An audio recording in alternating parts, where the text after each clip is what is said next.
Have we started? I mean, no. Welcome to the Real Talk Podcast, episode 115. I'm not doing that woohoo anymore. New set, new us. Let's do this. Do you want me to do the woohoo? Nah, I hated the woohoo.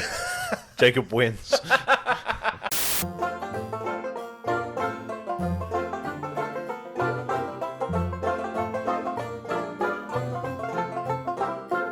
No, so welcome to the first podcast filmed on the new set that you built while I was gallivanting around Penshurst. Yes. I was moving my shit. Yeah. Well, gallivanting, like you were, it was a big transformation week, I would say. Like you moved houses. Oh, it was a big transition for sure. It was a big transition. Like you moved houses, and like also it was a little bit hard. Not hard, but like it was weird because I've been so used to living with you for 2 years, and then not gone, but like you just don't live. You don't live here anymore. It was weird. Like yeah, so I was no longer around the corner for you to ask questions. Exactly. So like now, but you're down the street. From No, I'm down the street. Yeah, to ask questions. But it's not like a, random thought. Shout to the other room. Yeah. So like, but like, because you were doing that, we didn't have time to shoot the last podcast, which granted was a little bit of a challenge for me because I kind of look forward to the podcasts. I also look forward to the podcast. And it just wasn't happening. It was not happening. Not last week. It's like the amount of shit that we both had to do, and like you had to get all of your shit in your stuff in order, and then on top of that, like just finding the materials and time. Granted, the stuff that we used on the set wasn't hard to find because we have just cultivated that much shit over the years. But also, we collected a lot of shit over the years. We did collect a lot of shit. A lot of moving this stuff in here. See, for the people who are listening and not watching at the moment, we have a new set, and I just give me 1 second. I just want to double check. Okay, good. It's still recording. That's never done that before, right? Anyway, but yeah, it's new set, new us, and it's really awesome to have a set now. I mean, before it is kind of cool. Like this is, it kind of feels like in a way we've gone full circle back to when we first started, when we were again sitting on chairs, filming with microphones in our hands. Yeah, it does. It is a kind of a throwback to episode 1. It is a little bit. Which is, I guess, exclusively for us because we were audio only back then. Yeah, we were. And like, also, I wanted... Okay, so my initial thought was that I was going to keep Ugly Couch, and then these two chairs that I've ordered were going to be on the side so that, we could get more people on, but, that's not going to happen anytime soon. But also, when I was moving everything in here, Ugly Couch took up so much space. Like, I thought it was going to be smaller than I thought it was. Yeah. But, man, there was half the room. Oh, dude. Like, if I kept Ugly Couch in, I would, one, not be able to fit it all in frame. Like, you would be able to... But no, there was no way of doing it. It was actually kind of emotional to get rid of Ugly Couch, mainly because I grow to attach to shit. Yeah. I get really attached to shit. Like, that was the first couch we bought when we moved in. That couch did not live its best life. No, it did not. That couch lived a life. It lived a life of abuse. It was the most abused, worn down, broken piece of shit. Oh, man. And it cost us like $180 2 years ago. I remember buying the Ugly Couch. If you go back to I think it's episode 60 something. Yeah. You can see the Ugly Couch. I think we're sat on it. Yeah. It was funny because we bought the Ugly Couch because it was cheap and because it was an ugly couch. And there was this other one that was like blue, I think it was. And we Yeah. were like, actually kind of like this color. Yeah. And we were like, oh, like we can get the blue one or we can get the ugly one. And then everyone we showed the ugly couch to was like, that is an ugly fucking couch. And we were, out of spite, building our nerdy bro house like, well, I'm going to get the fucking ugly couch then, fuck you. Like, Don't abuse my couch. like, we decorated our house out of spite, almost. It's like, you Decorated is a strong word. Decorated. Dumped our nerdy shit in the lounge room is what happened. Yeah, like, our lounge room became... It's actually kind of weird to think that our lounge room was, at some point, all over... It was all our set at one stage, because we were considering... keeping the couch where it was and just putting the camera there. I'm pretty sure we 100%. did try that. We did try that. Like, we did try that at one stage. And then there was another time when we put the couch in front of the bookshelf and we had the pop vinyls. Granted, we didn't have as many pop vinyls as we do now, but fucking we put that next to each other. That was... Expansion equals growth equals maturity. Yes, let's say that. And... Impulse plus cash equals pop models. And then... And that is the equation of life. And, yeah, pretty much. I mean, like... And then we went from that to being where we were for A really long time. Like, almost like a year and a bit. And we were sitting at the table with the pop vinyls and everything behind us. And that was a really good set for a while. But I can tell you right now, it was a bitch and a half to edit. Because the amount of shit, like... We were in front of a window and... We had to be particular about what kind of shirt color we wore because there was a lot of white on the wall. Yeah. Because when you're at, like, especially for people who use Photoshop, if you click like select subject or if you manually try to do it yourself, it will try to grab whatever it thinks is part of the subject you're trying to grab. So every single time I tried to grab, like, especially because we have beards and long hair. We have magnificent beard and long hair. And I will tell you right now, it was a bitch and a half to edit that in because you want to try and capture everything, but sometimes you just can't. It's and on just top like, of that, like, no. you would have like Grogu's eye, or you would have something in the background that's the same color as your hair or my shirt, and then all of a sudden you've got a giant triangle on you.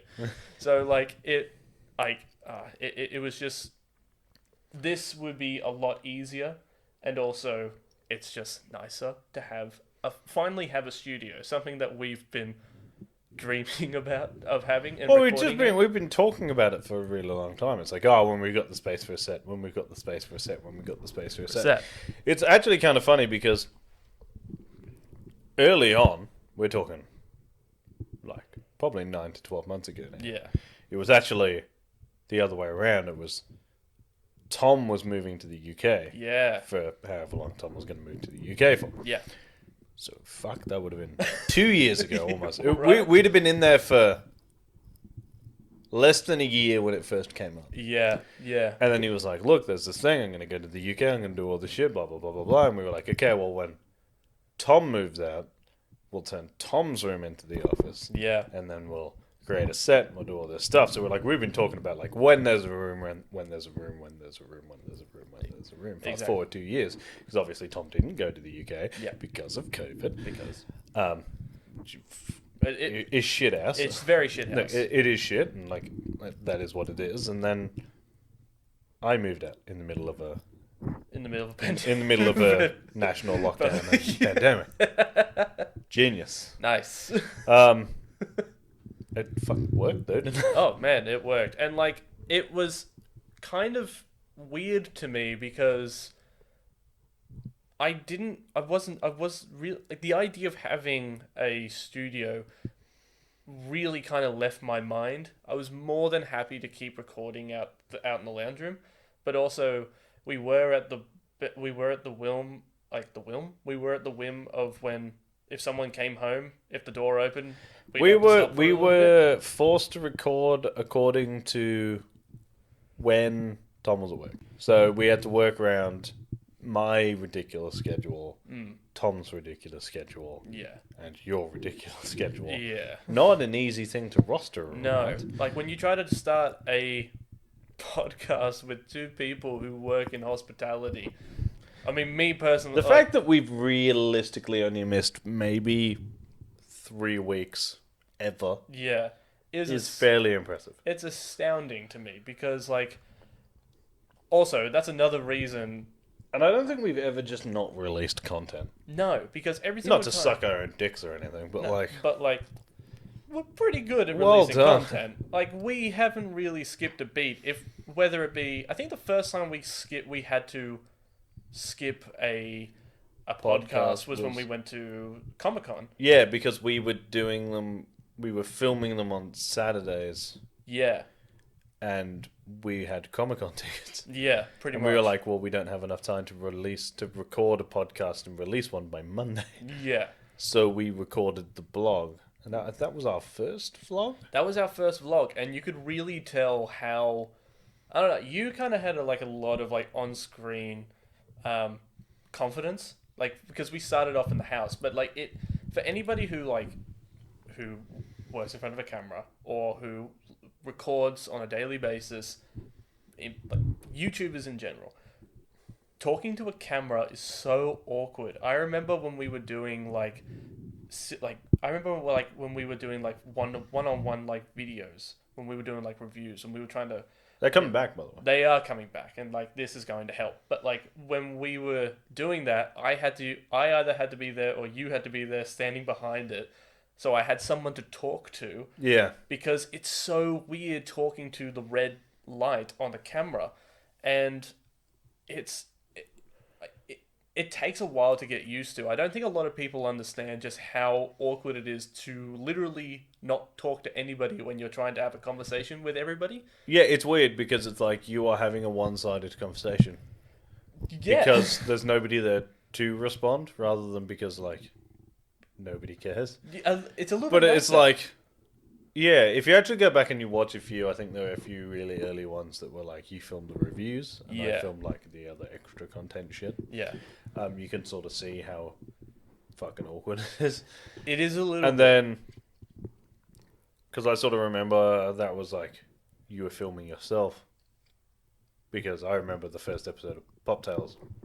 Yeah. Which you can't tell, I don't think, rewatching it, was just really fucking awkward film. Because it's such a weird situation to be in. Yeah. Doing that, because you're like in front of a camera. Yeah. You are performing, but also like that's my job. Yeah, pretty much. So it's like I am now doing my job on fucking steroids. Yeah, right? To a camera. It's like, yeah, I mean, you've worked in bars. If you've ever worked in bars, I was essentially doing my job to the most unresponsive customer of all time. Right. So you're like doing this full thing where you're like, you know, someone's asked what's in a cocktail, so you're like, well, I'm going to show you how to make this cocktail. Right. And they were just like, the entire time, it's like deadpan, like staring at you, and you're like, it is the worst fucking situation to be in. Yeah. You know, we got used to it. But that's it. I got pretty good at it at the end, I like to think. I've told you this before, and I don't know if I've said it on the podcast, but like, the more that we did it, the better, as you said, the more we did it, the better we got at it. And literally, that's all it is. I feel like you just get practice. more comfortable, don't you? You do. You get more comfortable with literally talking to no one. And I will tell the story in a second, but I do have to say, like, when I was doing the, I think when I was doing the breakdown videos, which I really want to bring back, by the way. They come back. And I remember the first time I did it. If anybody actually wants to go back and watch it, it is the most awkward. The most awkward video I ever did was when I did in front of the green screen for the first time. It was the Joker review. Yeah. And it was the most awkward, I remember, like, I wrote jokes, and I remember trying to execute the jokes, and, like, no one was laughing. Because you tried to write scripts. Yeah. But it's really hard to... this is funny. I actually listened to... There was a similar thing on the Super Carlin Brothers. If you haven't watched them before, go and check them out. They're much like us, but like American. Yeah. In a good... Like the good kind of American, not like the Yosemite Sam. But like, yeah, they said sort of a similar thing where it's like when you first start trying to do jokes on camera, it's really Like they're fine, but it's not like when you tell a joke, you build your joke, then punchline, and then Right. someone reacts, and then you react to a reaction. But you basically you tell a joke, and then you do the punchline, and then you've just got to pause for laughter Yeah, and just assume that somebody else found that funny yeah, because you'll never know. yeah, 100%. Short of everyone ever whoever watches the video commenting, that was funny or that's not funny. You'll never know. You'll never know if that joke landed. Yeah, I mean, like I remember doing like some of the breakdowns. I think it was like when Falcon and the Winter Soldier came out, and I remember saying something about like um, some joke about the Thunderbolts, Yeah. and like really thinking to myself, yeah, this is gonna get people laughing. And then the fact that I was doing it in a room by myself, You essentially made a joke about a comic book. that only people like us will understand, and like it's awkward, but you get used to it the more you do it. Yeah. Yeah, but like to kind of go a little bit full circle about to Pop Tales, it was actually really surreal. And the thing so there was a kid that I worked with. I used to work at a bar in the Shire before, shit hit the fan, and there was this kid who was making these drinks that he saw online one day. I've told you this before. Yeah. And this kid was making these drinks he saw online. I'm like, oh, well, do you remember what they're called? Not really. They're these like potions from Skyrim. And I went, oh, well, where did you see it off? And he's like, I can't remember the name of the show, but it's like P Pop something. And he's just like, oh, well, what color are they? It's like one's red, one's blue, and one's green. And I went, motherfucker, you got that off Pop Tales. It's like, you got that. And I remember asking him about like the ingredients. Did a part of you want to be like, that's my show, motherfucker? Yeah, a little bit was just like, yes. You just want to point at him and be like, you stole that from me, motherfucker. Not even stole. Like, you have no idea how much satisfaction.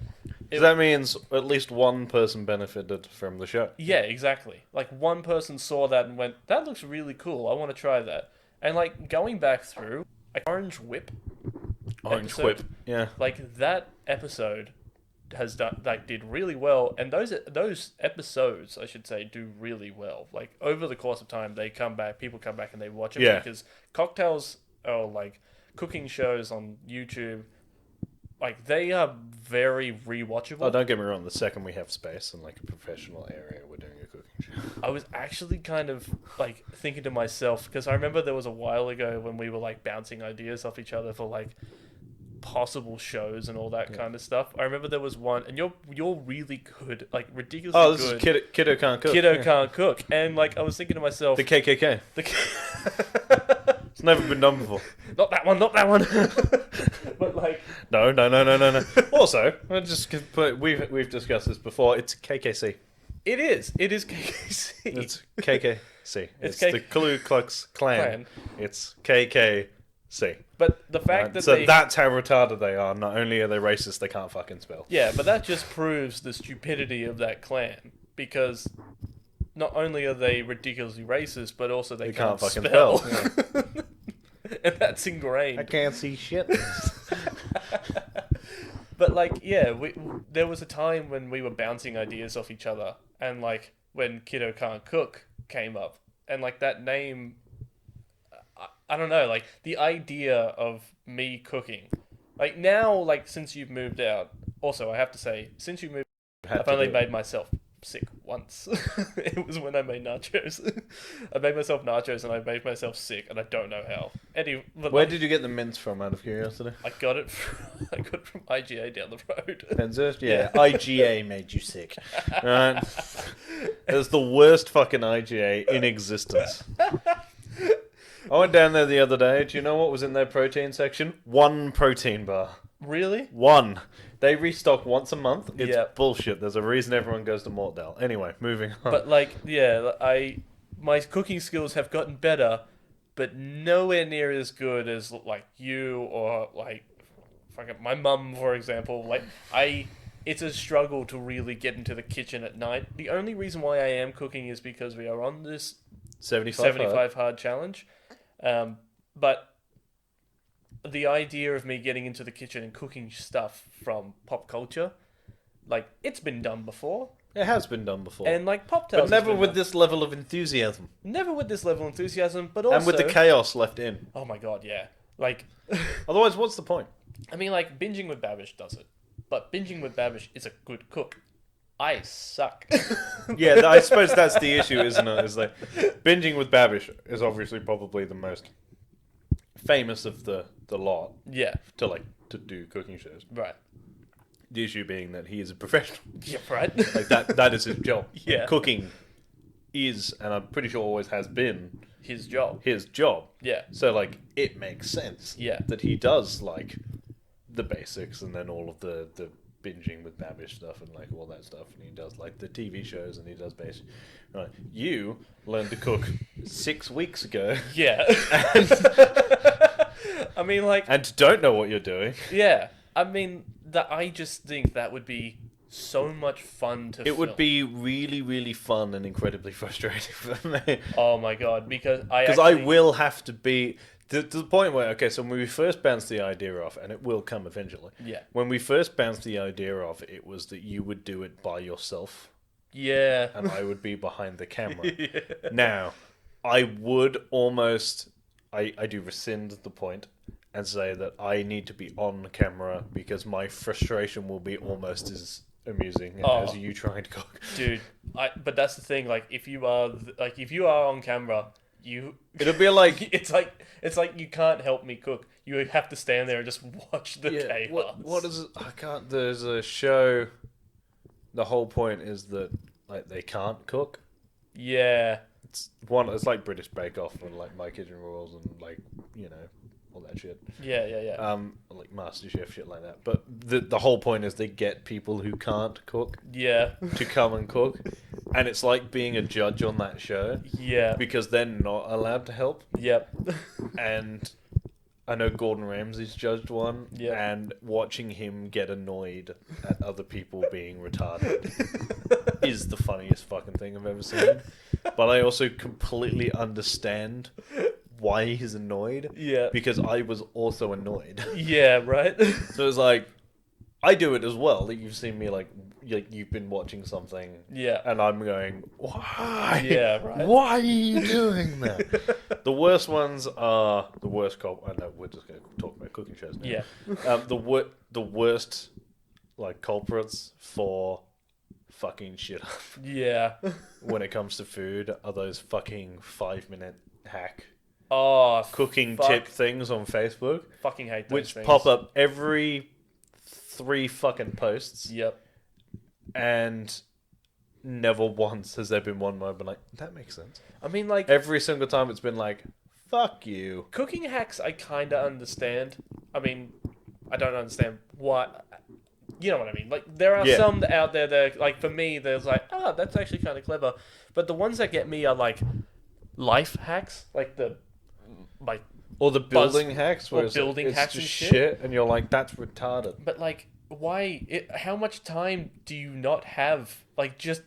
Like, you're literally cutting while we're on that milliseconds. subject, you Yeah. would have seen this one as well. Yeah. And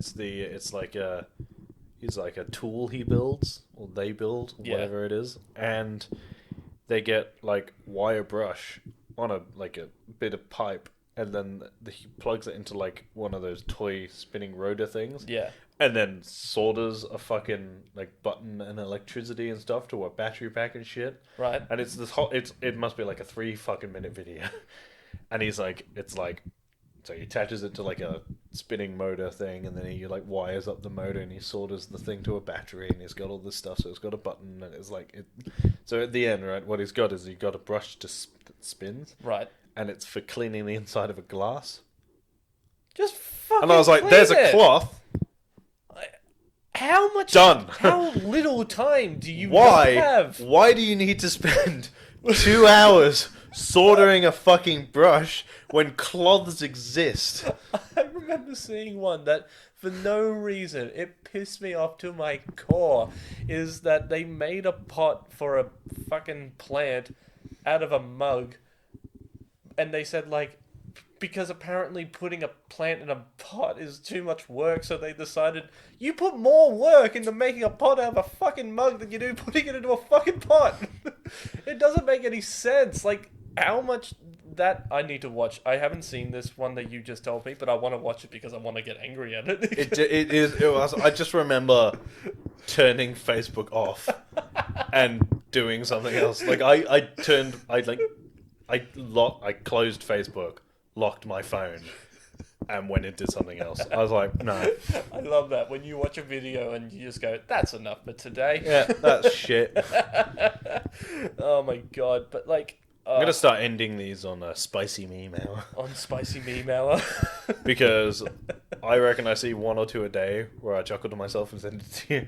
Oh, I sent you two today. You did. You sent me 2 memes today, and it was Steve Rogers in the Chamber of Steroids. Yeah. And it was a picture from Captain America: The First Avenger when they opened the capsule for the first time and it's jacked.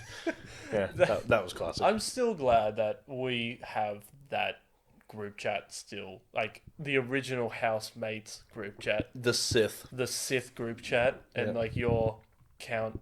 What are you count Sudoku? I don't know. I can't remember. I can't see my own nickname. I can't. It I just don't comes even know up what as my, you. What's my nickname? So on that? Tom is Darth Bane of our my existence. Yep. It's a classic. And you are Emperor Heart Palpatine. Oh yeah, that's right. Because I had a heart attack. Because you had a heart attack. Okay, I'd like to clarify he didn't have a heart attack. I didn't have a heart attack. I had I'm pretty sure my heart skipped. Like I had a heart murmur. I'm pretty sure you had an anxiety attack. Maybe. Which Actually, then that triggered sounds- you had an anxiety attack, Yeah. which triggered you to think you were having a heart attack, so they called an ambulance. I still remember that day because I remember being. Okay, first of all, if anybody has ever had this experience, please comment, please like, because It's funny when now. It's It funny wasn't now. funny when we got a phone call from your boss saying like, so Jared may or may not have had a heart attack, and they've taken him to hospital, and we were like, but he's 21. Yeah. What do you mean he had a fucking heart attack? And like, okay, so I remember being at work. I worked at the airport at this time, and I remember they sat me down in the office, and they said like, "Can you get up? Can you stand up?" I went, "Yeah, I can." No, I can't. And I sat back down, and they said like, "All right, we're not taking any chances. Let's call an ambulance." I went, "Guys, you don't have to." It's like, "We're calling an ambulance." So they legally had to call an ambulance. Yeah. They came out. The guy gave me the test. He put the EKG thing on my chest, and he just went like, "All right, let's take you to the ambulance." I went, "All right, let's go." He's like, "You're not walking. You're not walking to the ambulance." Well, how am I supposed to get there? They rang in this wheelchair, and they have to strap you to the chair so that you don't fall out. And I remember all of my mates from work, like all my mates from the airport, they were all standing around and they all clapped me out. I was strapped to this wheelchair, and I was just like, "Oh, for fuck's sake!" My favourite part is you would have had to go back to work later on, and they would have just been like, "You fucking twat." There were moments at that job where, like, the more time I was there, they cared less about the work ethic you put in. So I remember I was late for work, for like an hour late for work, because my car broke down on the highway on Airport Drive as you go into domestic airport and international. I remember this story. Your boss drove past you. He drove past me, and I was sprinting in high vis and long pants and steel cap boots down a highway to get to work on time. Wasn't going to happen. And my boss drove past me, came into work covered in sweat, and he just goes, "Oh, I thought that was you running along the side of the road." I'm like, "Fuck you, man." I went to work. And again, they all just went like, "Oh, what took you so long?" Yeah, fuck off, assholes. Oh, Oh my god. good times. Good times. Good Good times. times. But I'm glad that this will be our job now. I don't never have to go back to the Fuck the airport. Fuck Qantas. I can say that now. Yeah. Oh shit. Here's a list of places that can go fuck them. Put that music over the top.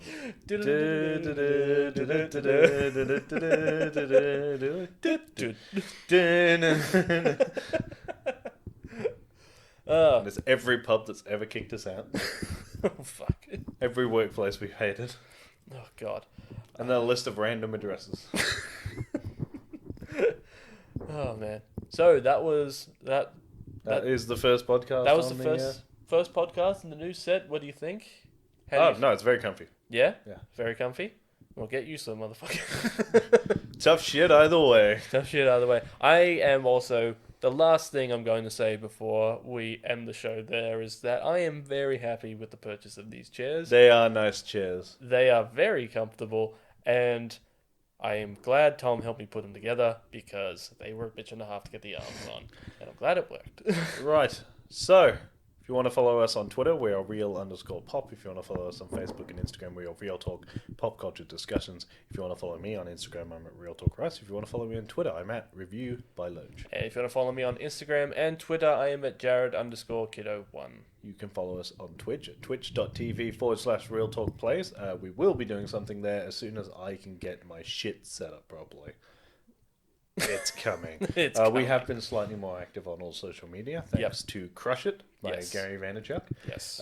If you haven't read it, please do. And if you happen to be Gary, email me. I sent you an email the other day thanking you profusely. Also, hi, Gary. Hi, Gaz. Thanks for the book that came out 12 years ago. And that's it. As always, guys, keep it real. Stay sexy. Bye. Bye.